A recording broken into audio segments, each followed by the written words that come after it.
ఇప్పుడే country delight యాప్ని download చేసుకోండి. Download the country delight app now.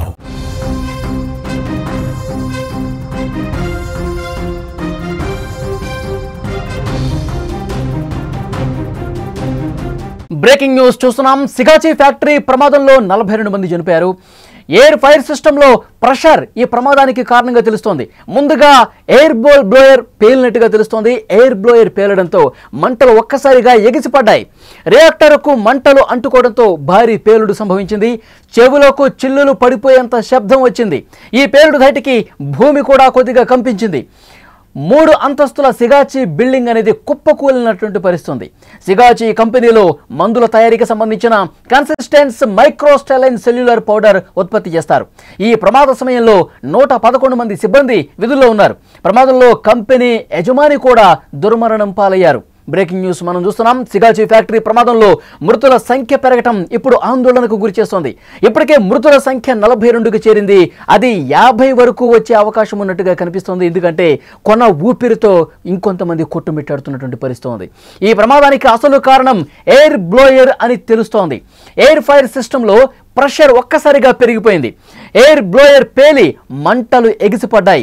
ఆ మంటలు రియాక్టర్కు అంటుకోవడంతో అతి భారీ శబ్దంతో ఈ పేలుడు సంభవించింది. ఆ పేలుడు ధాటికి పరిసర ప్రాంతాల్లోనే భూమి కూడా కంపించినట్టుగా ప్రత్యక్షంగా చూసిన వాళ్ళు చెప్తా ఉన్నారు. అక్కడ ప్రాణాలతో బయటపడ్డటువంటి కార్మికులు ఎవరైతే ఉన్నారో వాళ్ళు ఇస్తున్నటువంటి ప్రాథమిక సమాచారం ఒక్కసారిగా ఈ పేలుడు ధాటికి మొత్తం బిల్డింగ్ పూర్తిగా కాలిపోయి మంటల్లో ఆ గోడలు కూడా ధ్వంసమై, అది కూడా ఐరన్ రాడ్లతో పటిష్టంగా ఉన్నటువంటి గోడలు కూడా పూర్తిగా కుప్పుకోలే పరిస్థితి. అంటే ఎంత వేగంగా, ఎంత బలంగా, ఎంత ఉష్ణోగ్రతలో ఒక మంట పుట్టి అక్కడ పేలుడు జరిగిందనేది స్పష్టంగా అర్థమవుతుంది. 700 నుంచి 800 డిగ్రీల వరకు ఉష్ణోగ్రతలు నమోదైనట్టుగా తెలుస్తోంది. రియాక్టర్ సమీపంలోని కార్మికులు సజీవ దహనమయ్యారు. ఆ కంపెనీ 3 అంతస్తుల బిల్డింగ్ కూడా కుప్పకూలిపోవడంతో కార్మికులు కూడా ఎవరూ కూడా చిక్కని పరిస్థితుంది. ఆ శిథిలాల్లో లోపలికి చిక్కుకుపోయి ఇంకా శిథిలాలు వెలికి తీస్తూ ఉంటే, క్రేన్ల సాయంతో ఆ శిథిలాలను పక్కకు తీస్తూ ఉంటే మరికొంతమంది కార్మికుల మృతదేహాలు బయటకు వస్తుండడంతో ఇంకా అసలు ఎంతమంది చనిపోయి ఉంటారు అన్నది కూడా ప్రశ్నార్థకంగా కనిపిస్తుంది. ఇంకా ఒక క్లారిటీ రావాల్సినటువంటి అవసరం ఉంది. ఖచ్చితంగా అక్కడ రెస్క్యూ చేస్తున్నటువంటి సిబ్బంది కూడా చెప్పలేకపోతున్నారు. ప్రాథమికంగా వస్తున్నటువంటి సమాచారం ఉదయం 9:10 సమయంలో ఈ ప్రమాదం జరిగినట్టుగా కొంతమంది చెప్తా ఉన్నారు.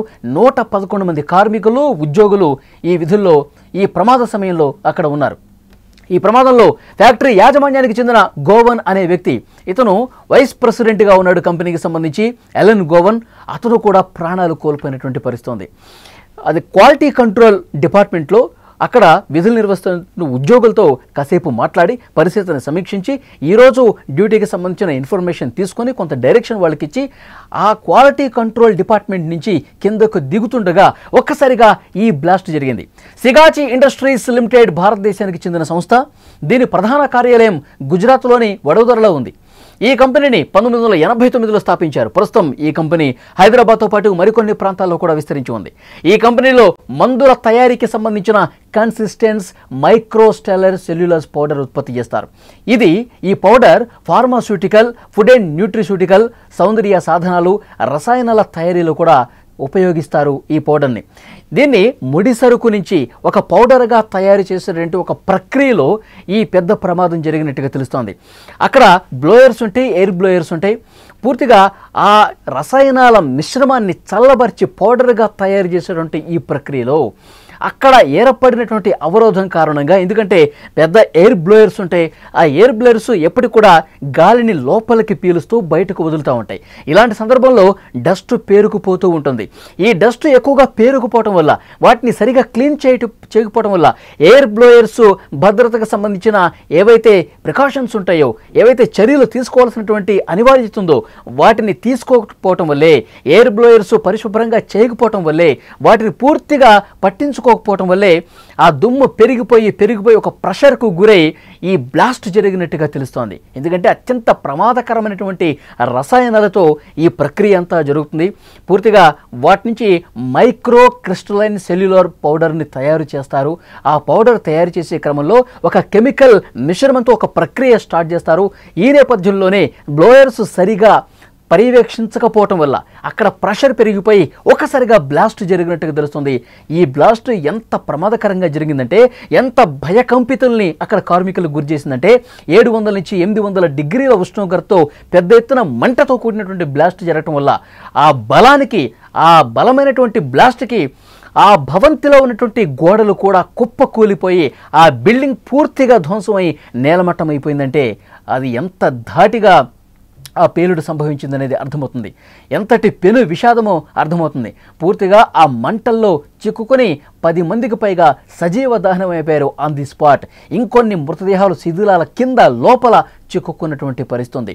వెంటనే హుటాహుటిన ఈ ప్రమాదం తెలిసిన వెంటనే, ఒక పెద్ద బ్లాస్ట్ జరిగిన వెంటనే 1 కిలోమీటర్ వరకు ఆ సౌండ్ వినిపించింది. అక్కడ ఉన్నటువంటి మిగతా కార్మికులు, స్థానికులు అందరూ కూడా ఎన్డీఆర్ఎఫ్ సిబ్బందికి, తర్వాత అక్కడ ఫైర్ సిబ్బందికి, అంబులెన్స్లకి ఫోన్ చేశారు. హుటాహుటిన వాళ్ళు వచ్చి ఎవరైతే తీవ్ర గాయాలతో ఇంకా కొట్టుమిట్టాడుతున్నారో వాళ్ళందరినీ కూడా అంబులెన్స్లో ఎక్కించి ఆసుపత్రికి తీసుకెళ్లినటువంటి పరిస్థితి. ప్రభుత్వ యంత్రాంగం కూడా, అధికార యంత్రాంగం కూడా హుటాహుటిన స్పందించింది. అక్కడికి అధికారులు వచ్చారు, మంత్రులు వచ్చారు, అందరూ కూడా పర్యవేక్షించారు. రెస్క్యూ ఆపరేషన్స్ అనేవి చాలా హుటాహుటిన వేగంగా చేసే ప్రయత్నం చేశారు. మంటలు పెద్ద ఎత్తున వచ్చాయి. ఆ మంటలు ఆర్పాలంటే కొన్ని గంటల వరకు సమయం పట్టింది. ఆ శిథిలాలను తొలగించాలంటే కొన్ని గంటల సమయం పడుతోంది. స్క్రీన్ మీద విజువల్స్లో మీరు చూస్తూ ఉన్నారు. పెద్ద పెద్ద ప్రొక్లైనర్స్ సాయంతో వాటిని ఏ విధంగా తొలగిస్తున్నారో కూడా మనం చూస్తున్నాం. సిగాచి ఫ్యాక్టరీ ప్రమాదంలో మృతుల సంఖ్య పెరగటం ఇప్పుడు ఆందోళనకు గురి చేస్తోంది. ఇప్పటికే మృతుల సంఖ్య 42కు చేరింది.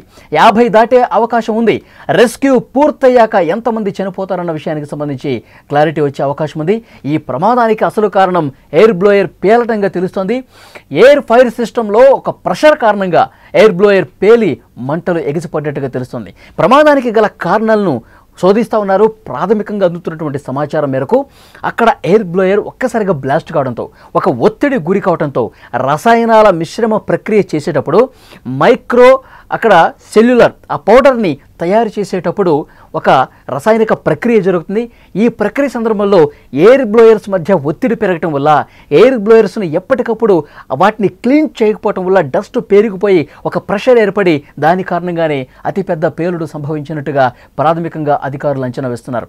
ఇంకా ఒకవైపు రెస్క్యూ జరుగుతుంది, మరోవైపు కారణాలు వెలికి తీసే పనిలో అధికార యంత్రాంగం కూడా ఉంది. ఇన్వెస్టిగేట్ జరుగుతోంది. పేలుడు సమయంలో 700 నుంచి 800 డిగ్రీల ఉష్ణోగ్రత నమోదైందంటే ఆ మంటల్లో కాలిపోయినటువంటి పరిస్థితి.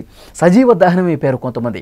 అసలు వాళ్ళ మృతదేహాలు గుర్తుపట్టలేని స్థాయిలో ఉన్నాయి. కొన్ని మృతదేహాలు అయితే ఇంకా దొరకని పరిస్థితి. వాటి కోసం గాలింపు చేస్తూ ఉన్నారు. శిథిలాల కింద ఇంకొంతమంది ఉన్నారేమో చూస్తూ ఉన్నారు. ఎప్పుడైతే కుటుంబ సభ్యులకు సమాచారం అందిందో, ఈ ప్రమాదానికి సంబంధించిన సమాచారం ఉందో, హుటాహుటిన వాళ్ళు ఆ పరిశ్రమ దగ్గరకు వచ్చారు. యాజమాన్యం తీరు మీద తీవ్రంగా మండిపడుతూ వాళ్ళ మీద ఆగ్రహం వ్యక్తం చేసినటువంటి పరిస్థితి. మా కుటుంబ సభ్యులు ప్రాణాలు కలిసిపోవటానికి, గాల్లో కలిసిపోవటానికి, మంటల్లో కాలి చనిపోవటానికి యాజమాన్యం తీరే కారణం. వాళ్ళు సరైన భద్రతా ప్రమాణాలు పాటించకపోవటం వల్లే మేము మా కుటుంబ సభ్యుల్ని కోల్పోయామంటూ ఆవేదనతో కన్నీళ్లు పెట్టుకుంటూ అక్కడే నేల మీద కుప్పకూలిపోయినటువంటి పరిస్థితి. ఆసుపత్రుల్లో ఇంకా చావు బతుకులతో కొట్టుమిట్టాడుతున్నటువంటి కార్మికులు చాలామంది ఉన్నారు. వాళ్ళని ప్రభుత్వ అధికారులు కావచ్చు, అక్కడ ఆసుపత్రుల్లో ఉన్నటువంటి వైద్యులు నిరంతరం పర్యవేక్షిస్తున్నారు. మెరుగైన వైద్యం అందించే ప్రయత్నం కూడా చాలా వేగంగా జరుగుతుంది. మంత్రులు ఘటనా స్థలానికి వచ్చి పరిస్థితిని పూర్తిగా పర్యవేక్షించారు. మరికొద్దిసేపట్లో ముఖ్యమంత్రి రేవంత్ రెడ్డి గారు కూడా ఆ ఘటనా స్థలానికి వచ్చి ప్రమాద తీవ్రత ఒక్కసారి ప్రత్యక్షంగా చూడటానికి ఆయన వస్తూ ఉన్నారు.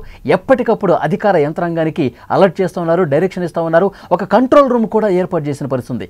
సంగారెడ్డి కలెక్టరేట్లో అక్కడ అధికారులు ఎప్పటికప్పుడు మానిటరింగ్ చేస్తూ ఉన్నారు. ఎందుకంటే ఎవరైతే చనిపోయి ఉన్నారో వాళ్ళకి సంబంధించిన డీటెయిల్స్ కావచ్చు, ఎవరైతే చికిత్స పొందుతున్నారో వాళ్ళకి సంబంధించిన డీటెయిల్స్, DNA పరీక్షలకు సంబంధించిన సమాచారం ఎప్పటికప్పుడు కంట్రోల్ రూమ్కి ఆసుపత్రి నుంచి వస్తున్న నేపథ్యంలో కుటుంబ సభ్యులు మీకు ఎవరికి ఎలాంటి అనుమానం ఉన్నా, ఎలాంటి మీకు సమాచారం కావాలన్నా కంట్రోల్ నెంబర్కి ఫోన్ చేయండి అంటూ ఒక నెంబర్ కూడా ఇస్తున్నటువంటి పరిస్థితి. ఈ ప్రమాదం నిజంగా తెలంగాణలో ఎప్పటి వరకు జరిగినటువంటి అతిపెద్ద ప్రమాదాల్లో ఒకటిగా నిలిచిన పరిస్థితి. ఇప్పటికే 42 మంది చనిపోయారు. ఇంకా చావు బతుకులతో కొట్టుమిట్టాడుతున్నారు. ఆసుపత్రి బెడ్ల మీదే ఇంకా ప్రాణాలతో కొట్టుమిట్టాడుతున్నటువంటి పరిస్థితి. మీరు విజువల్స్లో ప్రమాదం అనంతర దృశ్యాలు చూస్తూ ఉన్నారు. ఏ విధంగా ఆ భవంతి మొత్తం కుప్పకూలిపోయిందో మనం చూస్తూ ఉన్నాం. రసాయన పరిశ్రమలో ఒక అతిపెద్ద పేలుడు సంభవిస్తే ఒక విషాదకరమైనటువంటి ఆ ఘటనని ఒక్కసారి కార్మికులు తలుచుకొని కన్నీళ్లు పెట్టుకుంటున్నారు. వాళ్ళు పూర్తిగా ఒక షాక్లో ఉండిపోయారు. ఏం జరుగుతుందో అర్థం కావట్లేదు. అసలు అంచనా వేసే ముందే అసలు ఏం జరిగిందో తెలుసుకునే లోపే చాలామంది కార్మికులు మంటల్లో చిక్కుకుని బూడిదైపోయినటువంటి పరిస్థితుంది. మరికొంతమంది ఇప్పుడు తీవ్ర గాయాలతో ఆసుపత్రుల్లో చికిత్స పొందుతున్నారు. ఇక్కడ మీరు చూస్తున్నారు విజువల్స్లో క్రేన్ల సాయంతో శిథిలాలను ఏ విధంగా తొలగిస్తున్నారో మీరు చూస్తున్నారు. శిథిలాలు తొలగించడానికే కొన్ని గంటల సమయం పడుతుందంటే ఆ భవంతి ఏ విధంగా మంటల్లో చిక్కుకుని పూర్తిగా కుప్పకూలిపోయిందో, ఆ బ్లాస్ట్ దాటికి ఏ విధంగా ధ్వంసం అయిపోయిందో విజువల్స్లో చాలా స్పష్టంగా చూస్తున్నారు. ప్రమాదానికి కారణం ఒకటే కనిపిస్తుంది. ఎయిర్ బ్లోయర్ ప్రెషర్ కారణంగా పూర్తి స్థాయిలో ఆ రసాయనాల ప్రక్రియ జరిగే సమయంలో ఒక ఒత్తిడి కారణంగా ఎయిర్ బ్లోయర్ ఒక్కసారిగా ఒత్తిడికి గురై బ్లాస్ట్ అయిపోయినట్టుగా అంచనా వేస్తున్నారు. అక్కడ భద్రతకు సంబంధించిన సరైనటువంటి ప్రమాణాలు పాటించలేదు. ఎయిర్ బ్లోయర్ను ఎప్పటికప్పుడు శుభ్రపరుస్తూ ఉండాలి, ఎప్పటికప్పుడు అక్కడ డస్ట్ పేరుకుపోతూ ఉంటుంది, దాన్ని క్లీన్ చేస్తూ ఉండాలి. సో ఇలాంటి ప్రమాణాలు అనేవి, ఇలాంటి నిర్వహణ బాధ్యతలు అనేవి కంపెనీ యాజమాన్యం అక్కడ విస్మరించింది, నిర్లక్ష్యంగా ప్రదర్శించింది. కాబట్టి ఇలాంటి ఒక ఘోర ప్రమాదం జరిగి చాలామంది కార్మికుల ప్రాణాలు పోవటానికి కారణమైందని చెప్పి సమాచారం వస్తుంది. ఇంకా ఇన్వెస్టిగేట్ చేస్తున్నారు. అసలు వాస్తవాలు ఇది ప్రాథమికంగా ఇదే కారణమని చెప్తున్నారు. కానీ ఇంకా వేరే కారణాలు ఏమైనా ఉన్నాయా, ఇంత పెద్ద ప్రమాదం జరగటానికి అసలైన కారణాలు వేరే ఉన్నాయా అని చెప్పి ఒక ప్రత్యేకమైనటువంటి కమిటీ కూడా దర్యాప్తుకు ప్రభుత్వం ఆదేశించినటువంటి పరిస్థితి ఉంది. ఇంకా ఆసుపత్రుల్లో చాలామంది చికిత్స పొందుతున్నారు. బీహార్ నుంచి, ఉత్తరప్రదేశ్ నుంచి, జార్ఖండ్ నుంచి, మహారాష్ట్ర నుంచి చాలామంది కార్మికుల కుటుంబాలు ఇక్కడికి వచ్చి ఈ ఫ్యాక్టరీల్లో పనిచేస్తూ అక్కడ వాళ్ళ కుటుంబాలను పోషిస్తూ ఉన్నారు. కానీ కుటుంబ పెద్దలు, ఆ కార్మికుల కుటుంబాల పెద్దలు ప్రాణాలు వదిలేటువంటి నేపథ్యంలో అసలు గుర్తుపట్టకుండా కాలిపోయినటువంటి పరిస్థితుల్లో ఆ కుటుంబాల రోదనలు ఎవరికి అసలు వర్ణించడానికి లేదు. అంత దారుణమైనటువంటి బాధ, అంతటి పెను విషాదం ఈ ప్రమాదాన్ని మిగిల్చినటువంటి పరిస్థితి ఉంది. చాలా కుటుంబాలు కన్నీళ్లు పెట్టుకుంటూ ఆసుపత్రి దగ్గర పడిగాపులు కాస్తున్నారు. ఆసుపత్రి దగ్గర అసలు ఏ మృతదేహం ఎవరిది, ఏ కుటుంబ సభ్యుడిది కూడా అర్థం కావట్లేదు. అంత ఇదిగా కాలిపోయినటువంటి పరిస్థితి ఉంది. చాలా దారుణం, చాలా అంటే చాలా దారుణం. కుటుంబ సభ్యులు అసలు వాళ్ళ కన్నీళ్ళకి ఏమి చెప్పలేని పరిస్థితి. ఆసుపత్రిలో గంటల కొద్దీ వాళ్ళు నిరీక్షిస్తున్నారు. మా కుటుంబ సభ్యుడికి సంబంధించిన సమాచారం ఏమైనా తెలిసిందా? ఎందుకంటే ఆ కాలిపోయిన మృతదేహాలు గుర్తుపట్టలేనట్టుగా కొన్ని మృతదేహాలు ఉండటంతో అసలు వాళ్ళు ఎవరు, ఏ కుటుంబానికి చెందిన వాళ్ళు కూడా చెప్పలేని పరిస్థితి. డిఎన్ఏ టెస్ట్ చేస్తూ ఉన్నారు. ఈ ప్రక్రియ కూడా జరుగుతుంది. డిఎన్ఏ టెస్ట్ చేసిన తర్వాత దానికి సంబంధించినటువంటి సమాచారం బయటకు వచ్చిన తర్వాత అప్పుడు ఏ కుటుంబానిది ఈ మృతదేహం అని చెప్పి అప్పగించే అవకాశం ఉంది. సో డెఫినెట్గా చాలా క్లియర్గా మనకి ఇక్కడ అర్థమవుతుంది. ఈ పేలుడుకు సంబంధించినటువంటి అసలు వాస్తవాలు వెలుగులోకి రావాలి. మళ్ళీ ఇలాంటివి జరగకుండా ఉండేందుకు పెద్ద ఎత్తున చర్యలు తీసుకోవాల్సినటువంటి అవసరం కూడా స్పష్టంగా కనిపిస్తోంది. సో డెఫినెట్గా మరికొద్దిసేపట్లోనే రేవంత్ రెడ్డి గారు అక్కడికి వెళతా ఉన్నారు. ముఖ్యమంత్రి వెళ్ళిన తర్వాత అక్కడ అధికారులతో మాట్లాడతారు, కంపెనీకి సంబంధించిన యాజమాన్యంతో కూడా మాట్లాడతారు. ఇలాంటి ప్రమాదాలు జరగకుండా భవిష్యత్తులో ఆల్రెడీ ఒక కమిటీని ఫామ్ చేశారు. ఆ కమిటీ రాష్ట్రంలో ఉన్నటువంటి అనేక రసాయన పరిశ్రమల్లో భద్రతా ప్రమాణాలు ఏ విధంగా ఉన్నాయి, భద్రతా ప్రమాణాలు పాటిస్తున్నారా లేదా, ఇలాంటి పెను విషాదాలు ఇక భవిష్యత్తులో జరగకుండా ఉండాలంటే ఎలాంటి చర్యలు తీసుకోవాలి, వీటన్నిటి మీద క్షుణ్ణంగా అధికారులతో మాట్లాడుతున్నటువంటి పరిస్థితి. ఈ విషాదం ఎంతటి ఘోర విపత్తును సృష్టించింది, కుటుంబాలను ఛిద్రం చేసినటువంటి పరిస్థితి ఉంది.